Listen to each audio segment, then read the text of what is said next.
In any country, including China, getting a good job depends on your abilities. Everyone's abilities are different. If you have a way, getting a work visa in the UK actually isn't that hard. If you really can't find a job with a British company, then look for a multinational company, or at the very least, you can find a Chinese-owned company to sponsor you, even if it means working for low wages. So actually, getting a UK work visa isn't that hard, but renewing that visa and eventually getting permanent residency is a very painful and drawn-out process. It's a real commitment.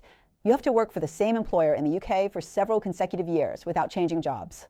If you work for a few years and then get fired, you'll have to find another employer and start the process all over again, working for them for several more years. It's the same in the United States. That's why first-generation immigrants always have it the hardest and go through the most struggles. You get taken advantage of because your employer knows you need them, so they pay you very little and give you a ton of work, and there's nothing you can do about it. It's even harder in the US because there are so many Americans, and you have to compete with them. Why would they choose you over an American? You really have to be exceptional to stand out.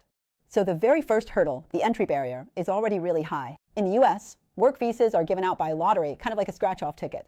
At places like Facebook, there are a lot of Chinese programmers because Chinese people tend to be quiet, hardworking, not rebellious, and they don't complain much. Like the Indians, he does this very well. Indians love to talk, and they're super confident about their English, almost mysteriously confident.